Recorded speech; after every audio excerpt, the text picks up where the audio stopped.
ஆரோக்கியமான குடல், ஆனந்தமான வாழ்வு. திருச்சியில் அதிநவீன வசதிகளுடன் இயங்கி வரும் டாக்டர் கண்ணன்ஸ் கேஸ்ட்ரோமேட் மருத்துவமனை, திண்டுக்கல் மெயின் ரோட், திருச்சி. உங்கள் செரிமான மண்டல பிரச்சனை அனைத்திற்கும் சிகிச்சை அளிக்கப்படும். எனக்கு உயிர் கொடுத்த ஆளாக்கிய தலைவர் கலைஞர், கலைஞரை நான் வீட்டு சிறையில் வைத்திருந்தேன் என்று நாக்கில் நரம்பில்லாமல் பேசுகிறார் எடப்பாடி பழனிசாமி அப்படின்னு ஸ்டாலின் பேசுறார். திரு ஸ்டாலின் அவர்களே, நான் பேச வந்தது நீங்கள் சற்று உற்று நோக்க வேண்டும். உங்களுடைய கோபம் என்னிடம் காட்டாதீர்கள். உங்களுடைய துணை பொதுச் செயலாளர் முன்னாள் மத்திய அமைச்சர் ஆர் ராசாவிடம் காட்டுங்கள். அவர்தான் ஆடியோவில் ஒரு செய்தி சொன்னார். அந்த செய்தி தமிழ்நாடுல இந்திய அளவில் வைரலா பரவி வருது. அதுலதான் அந்த ஆடியோ செய்தியில வெளிவந்த செய்தி தான் நான் சொன்னேன். என் மீது கோவப்பட்டு என்ன பிரயோஜனம்? நீ ராஜா மீது கோவப்பட்டா அவர் உண்மையை சொல்லிடுவார். அதனால பயத்துல கோபத்தை என் மீது காட்டுறார். அதுல எந்தவித பிரயோஜனம் இல்ல. ஸ்டாலின் அவர்களே, நீங்கள் கோபத்தை காட்டுவது உங்களுடைய துணை பொதுச்செயலாளர் ராஜா அவர்கள் மீது. இப்படி கோபப்படுகின்ற பொழுதுதான் தெரிகிறது உண்மையிலேயே அந்த சம்பவம் நடந்திருக்குமா என்று. உங்களுடைய கட்சி நிர்வாகிகள், தொண்டர்கள், பொதுமக்கள் பரவலா பேசுறாங்க. அதுல என்ன, திரு கருணாநிதி அவர்கள் உடல்நிலை சரியில்லா இருக்கும் போது ஸ்டாலின் வீட்டு சிறையில் வைத்ததாக அந்த ஆடியோ செய்தி திரு ராசா அவர்கள் குறிப்பிட்டது. அவர் சொன்னதுதாங்க நான் சொன்னேன். உண்மைதானே? அவர் சொன்னதானே சொன்னேன். ஏடா அப்பாவே சிறையில் அடைக்கிறிய, இது நியாயமா? சொல்றார் உங்களை ஆளாக்குன்னு சொல்றார். உங்களை ஆளாக்கி இன்றைக்கு தமிழகம் மட்டுமல்ல இந்தியாவே உன்னை பாராட்டு, ஒரு காலத்தில் பாராட்டுகின்ற அளவிற்கு உன்னை எம்எல்ஏ ஆக்கி, மந்திரி ஆக்கி, துணை முதலமைச்சர் ஆக்கி, அந்த கட்சிக்கு செயல் தலைவர் ஆக்கினாரு. அதற்காக உங்க தந்தையே நீங்கள் சிறையில், வீட்டு சிறையில் இருந்ததாக ராசா அவர் சொல்றாங்க. நாமளே சொல்றோம். ராஜா தானே சொல்றாரு. அது கோபம் பொத்துக்கிட்டு வருது. அவளுடைய மகன் யாரு? அழகிரி சொல்றார். அழகிரி சொல்றார் இங்கிலீஷ்ல, my father is being held a prisoner. எங்க அப்பாவை சிறையில் வச்சுன்னு சொல்றார். யாரு? திரு கருணாநிதியுடைய மூத்த மகன் அழகிரியே சொல்றாரு. அது உண்மையாகிட்டு இல்ல. ஏன்னா திரு ராசா அவர்கள் உண்மையை சொன்னா ஸ்டாலின் இருக்கிற இடம் வேற இடமா மாறிடும். அது மட்டும் இல்ல, இப்ப சந்தேகம் வலுக்குது. ஸ்டாலின் பேச பேச இதில் உண்மை இருக்குமா என்று மக்கள் சந்தேகிக்கிறார்கள். அதுல திரு ஸ்டாலின் அவர்கள் தன் அண்ணனை அழகிரி ஒதுக்கி வச்சிட்டீங்க. உங்கள் தங்கை கனிமொழி, திருமதி கனிமொழியே மாநில அரசுக்கு வராம தடுத்துட்டீங்க. உங்கள் தந்தை கருணாநிதி இறுதி காலம் வரை உங்களை நம்பி எந்த ஒரு முக்கிய பொறுப்பும் கொடுக்கல. கட்சி தலைவர் பதவி கூட கொடுக்கல, செயல் தலைவர் தான் கொடுத்தார். அப்படி நம்பிக்கைக்கு பாத்திரமானவர் இன்றைய முதலமைச்சர் ஸ்டாலின். அது மட்டுமல்ல, அண்ணா திமுக ஆட்சிக்கு வந்த உடனே திரு ராசா அவர்கள் இந்த ஆடியோவில் வெளியிட்ட செய்தியை விசாரணை மேற்கொள்ளப்பட்டு சட்ட ரீதியாக நடவடிக்கை எடுக்கப்படும்.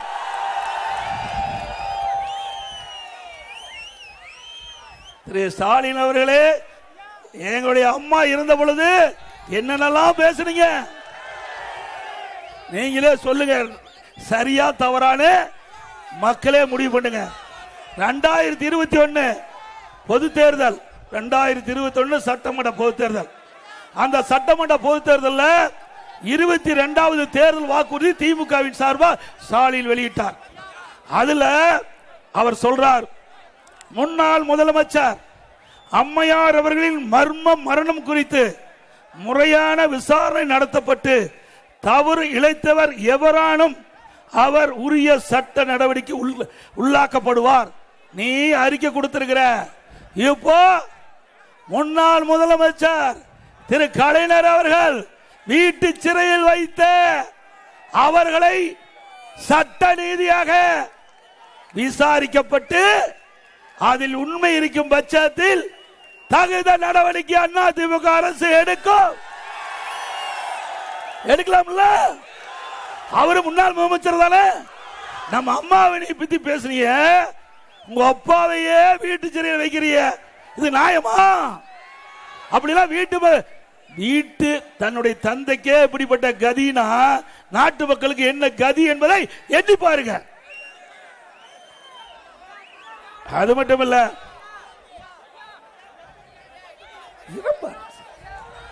திமுக இன்றைக்கு திரு துரைமுருகன் அவர்கள் 2021 அப்ப பிரச்சாரத்துக்கு போகும்போது நேற்று தினம் நேரம் ஆயிட்டது. அங்க ஆற்காடு கூட்டத்தில் நேரமாகிவிட்ட காரணத்தில் சில கருத்துக்கள் அங்க சொல்ல முடியல. 2021 சட்டமன்ற தேர்தலில் காட்பாடியில் திரு துரைமுருகன் அவர்கள் நின்றார்.